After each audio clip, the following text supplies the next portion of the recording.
Hello everybody and welcome back to my channel. My name is Gitte Mary and this is sort of a part 2, 3 years later. I did a video a while back where I tried to make recycled paper at home, and it was so much fun and a lot easier than I anticipated. The video was a little bit chaotic because I didn't do any prior research.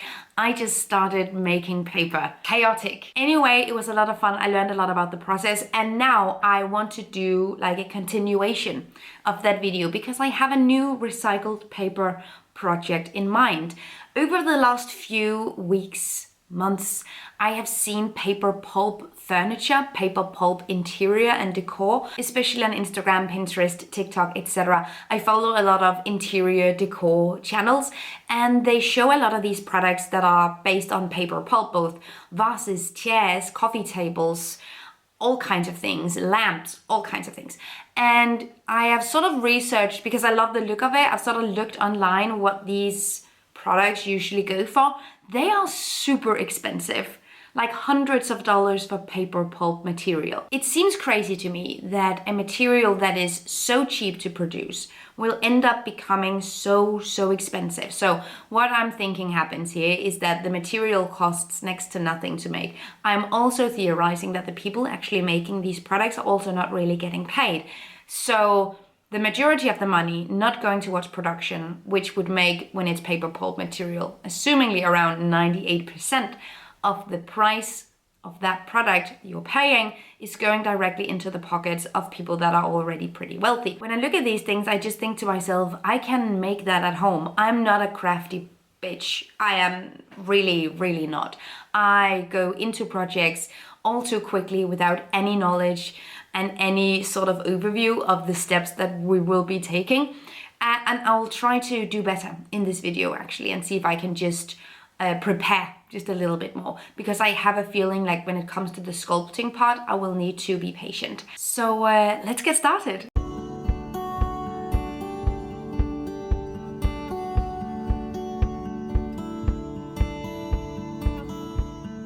This is the paper of choice. This is just something I would have thrown into recycling. So this is all getting a really new and really exciting life. We have my toilet roll packaging, normal newspaper. Also have 2 packagings for chocolate. The label from one of my canvas bags, this was attached to it for more than 2 years and I thought now's the time to take it off. It was also bothering me a little bit. I have these cardboard protectors for my shelves and just a straight up manual for putting my shelves together. So I think the course of action is simply just to rip the paper and cardboard into smaller bits.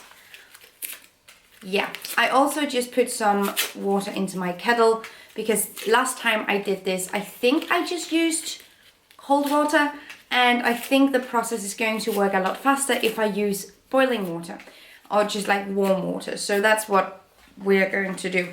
And yeah, this is going to take forever. And meanwhile, once I'm done with this, while I am waiting for the paper bits to sort of absorb the liquid and become softer, I will go out and get the last bits that I need for this project, because I just realized I just watched some other people do this, sort of just to have a reference and not just blindly go into this. I want this to be an actual good thing that I can keep for many years. And I can see that a lot of people are using glue to sort of mix into the mixtures to just make it more stable. And I think that's a very important part of this project. And I don't have glue just lying around. So I'll go out and get some. Yeah. Once I am done with this. Alrighty. The water.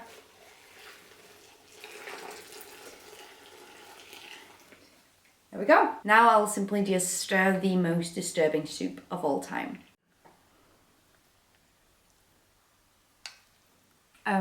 So I've been sitting here for 10 minutes just stirring the, oh my god, no, it's hot, it's metal. Okay.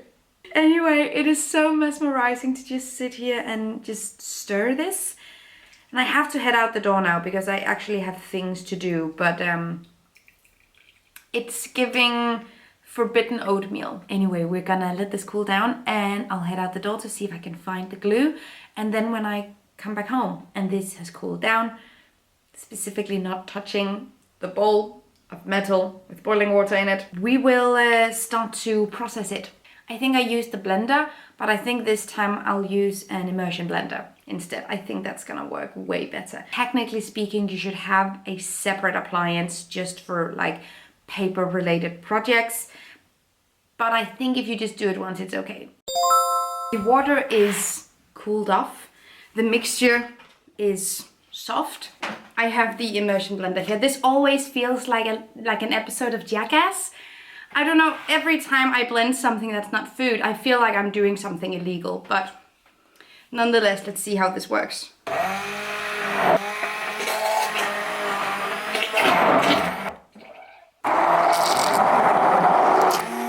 Sometimes a thought hits me that just makes me feel both incredibly lucky, proud, and privileged, but also a little bit embarrassed, and that's the fact that today my job consists of blending paper together in my kitchen.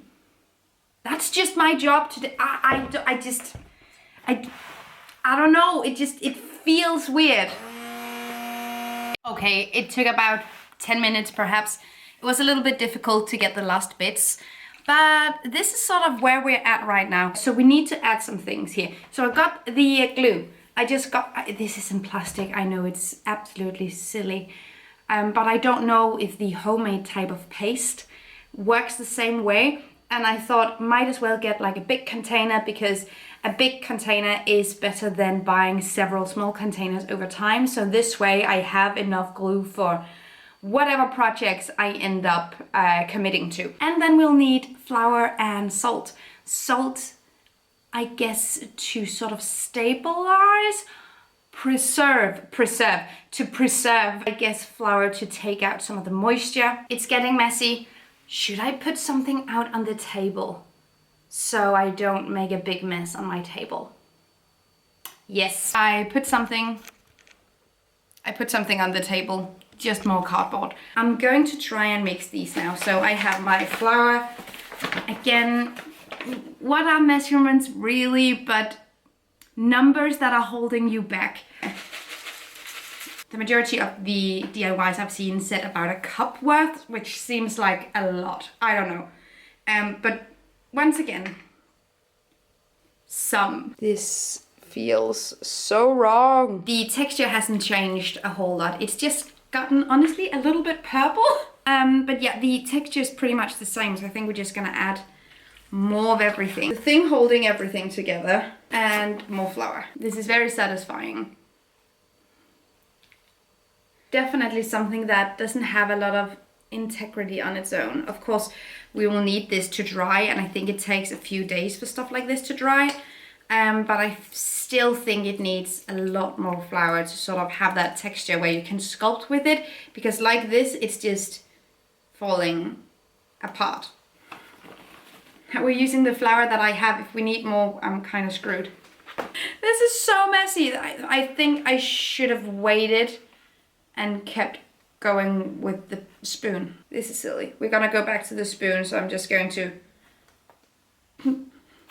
The eternal struggle. Why is this so difficult? Now, what I'm thinking I should have done before I started mixing everything was that I perhaps should have drained the paper pulp. So I should have taken the last of the water out. I think that would have made a humongous difference. So for reference, I think you need a lot less flour if you start by draining the water. Yeah, I think probably drain it. I might do it again if this turns out badly and I really want to do something with it. I might have to do it again. But also, if I do it again and it turns out really nice, I might do it again as well. So for that, I will probably end up draining it. Okay, so what I was thinking was that I would take some cardboard. I have tons of cardboard like this because I recently got some new secondhand furniture and they were shipped to me in tons of cardboard. So I wanted to use some of that. And I thought I could use the cardboard to sort of sculpt the skeleton of the thing I want to make and then put all the paper pulp on top of it. So I had this and I thought you could sort of roll this into one of the legs and then roll them differently. However, I got to sort of here And then I started looking at this shape in general, because I really love sort of the organic shapes and how much we're seeing that right now. And I've always sort of loved the more 60s, 70s aesthetic. So we could do something with this and make this like the two legs, and then we could put a ball on top of this. I think that could work. I think that could be pretty fun. But we need to do something so that this doesn't go out. I think I know how to fix that. So I was just thinking we could take some string and put it through. Let me know down below if you're seeing a really obvious solution to whatever I'm doing, because I would love to know if there's an easier way of doing what I'm trying to accomplish here. I could put this on a needle and that would like be the end of my struggles instantly. I do it like that. Okay, there we go. Here we are, like that. Okay, now look at that. It's not completely even. I think that might be okay. I think that might be just leaning into the aesthetic of paper pulp and sort of what that entails. So I think we're just gonna slap this on. And I don't know exactly how thick a layer, but I'm assuming it's like the thicker it is, the longer it takes to dry, but the thicker it is, the more structural integrity. So I think a good place in between, so we can use this and enjoy this just in a couple of days. But also it shouldn't really just fall apart whenever someone sneezes in the same room. Should I use my hand? Yes. Oh my god, so much easier. Life hack, guys. And then I'll need to figure out how to go about making the ball that goes on top. I am thinking, because I think I mentioned this in a recent ways I'm not perfectly zero waste, that I, for a project I did, like for a recipe for my upcoming cookbook, I had to buy cling film. And I haven't bought cling film in years, almost a decade, but I had to buy it for that recipe. So I still have that cling film because, yeah, I don't use it just for everything now. I still only use it when I don't see any other way. But I was thinking that I could use that cling film and sort of cover a normal plate in that cling film, then put all the paper pulp on top. So I'm thinking sort of something in this shape. So we'll wrap this in the cling film. If you have any other option for next time, any tips or hacks that avoids cling film, let me know. Let's see if this works. I mean, it sticks all right, so I think we might have ended up with a good consistency after all. So I am done. I used the last of the pulp just to make some small random things. I might as well use it. But the main attraction is the stands for the ball there, and then we have the ball there. So we just need this to dry ever so slightly, still super wet. Then I made just a little box, and I made a brick that I want to decorate in some way. And then I made one of these other small like stands, like arches. So I don't know what to use that for, but it's there now, and I just need this to dry, so I'll put this into the living room so I don't end up tripping over it or accidentally bumping it.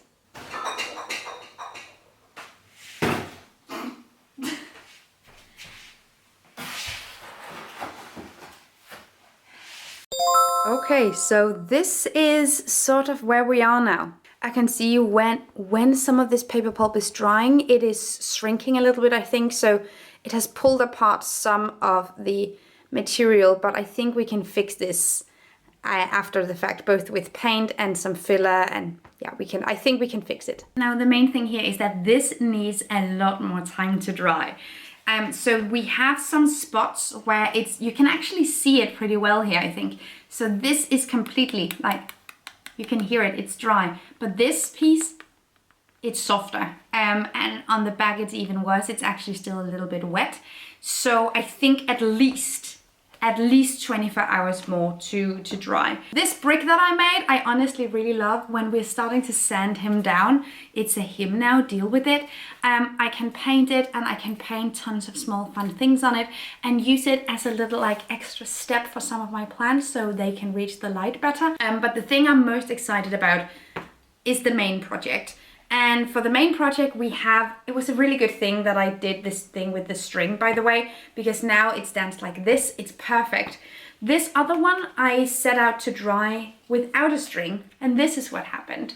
The weight of the wet or like moist paper pulp was too heavy, so it started to like sink in on itself. But I honestly really like how this looks. We will need to fix this huge gap there is right there, but we'll get back to that. There's also another one on this side, but what you're gonna do, we'll see if we can fix it. But I love how this looks as a sculpture. I can both have it on the side, I can have it like this. So I think I'm going to use this as a big rest once it's completely dried. We have an actual dry spot, but that's the only dry spot. The rest of this is still pretty wet.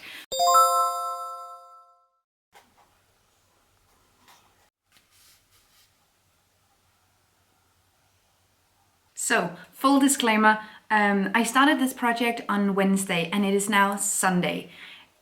Luckily, everything has completely dried. Actually, they've been dry for over a day.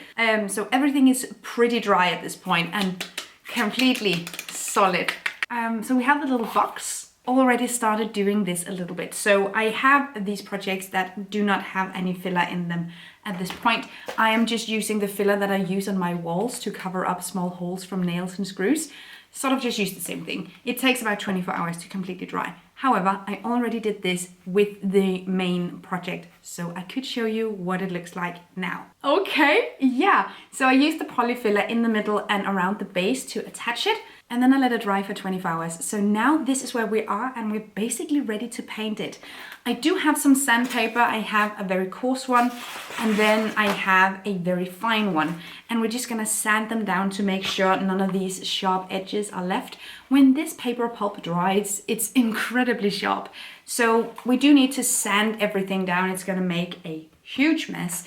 I was considering doing this outside. I would recommend doing this outside. I'm not going to do this outside, but I think that you should if you're doing this. I have already sanded this a little bit so you can see the edges are much smoother. So when it comes to painting, I really wanted to do one of the colors that I used in my getting the house ready videos, because I ordered, I think, 3 different types of paints from a sustainable company, and they were really nice. I don't have any more of that paint, so I needed to rethink sort of what I wanted to do. So I ended up going with a quite conventional wall paint. I would have preferred to support a sustainable brand, especially when it comes to stuff like this. That didn't happen today, so now you're getting the imperfections of it all as well. But that is the plan for some of the bigger projects going forward. I think we'll need to do a couple of coats of paint. I also have the tiniest paintbrush for this. I don't know if that's smart. Actually, the other day I was in an interior store simply just browsing and gathering inspiration, and I've seen the paper pulp materials, furniture, interior. I've seen it online a whole lot, but I haven't really stumbled upon it in real life until yesterday. I saw this vase. It was beautiful. It was really amazing. I lifted it up, and to me it was very clear that it was actually made from paper pulp, and it was so expensive. So expensive. So I was just really excited about the fact that I am now also doing one of these things, and yeah, getting a little bit more into the DIY. Anyway, the paint is coming along pretty nicely. I don't think you can see it a whole lot because the paper pulp is also very light. It's making the texture feel just a lot more even, and that's sort of what we want. New outfit, same day. I gave the ball 2 coats of the white paint. So this is where we are. It's still looking pretty rustic, but I honestly really like it. So before I start painting the patterns that I have in mind on this one, I thought it could be a good idea to do a trial run to see how it looks. So I actually already did it. I'm sorry that I didn't take you guys through it, but I'll take you guys through painting the new thing. It's a very dark green in these squiggles, and I think we're gonna go with this design on this thing. I think we're gonna go with this design on all the things that I've made, honestly. This is a good brick, and I'm really excited about it. Weirdly, I'm just drawing everything up so I know where it's gonna... I don't think you can see my drawings. You can see my drawings! Low-key, I'm just using some leftover paint that I've had for ages, and I think it's still good. It's just some craft paint. I think it's water-based. I found with the first trial run that I did that I draw out everything just where I want it to go, and then I go back in and I do like the precise lines afterwards. So we will need a lot more lines like this. Then I can see that I need to put more lines and where I need to put them in order for this to look cool. Oh yeah. Let's go. 24 hours later, let's check out the result.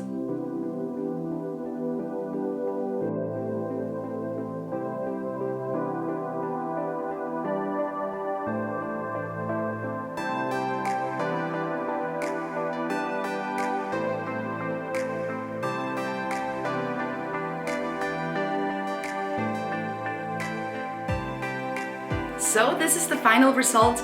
I am really happy with how this turned out.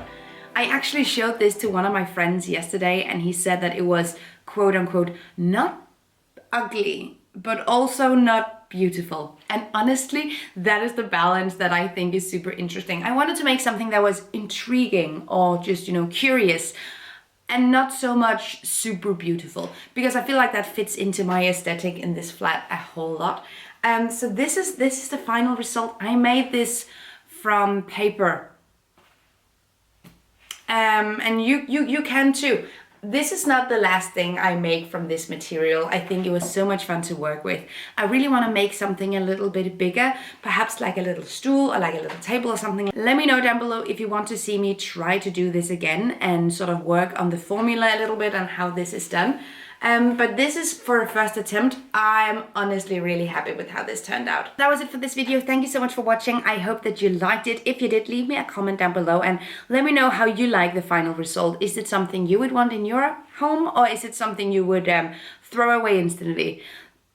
There are no wrong answers here. Thank you so much for watching. Have an amazing day and take really good care of yourselves. Until next time. Bye. Thank you so much for watching this video, and also a special thank you to my Patreon supporters. You guys help me create green, zero-waste content, and I love you guys. You can find the links to my social media accounts down below and the link to my Patreon on this screen. Bye!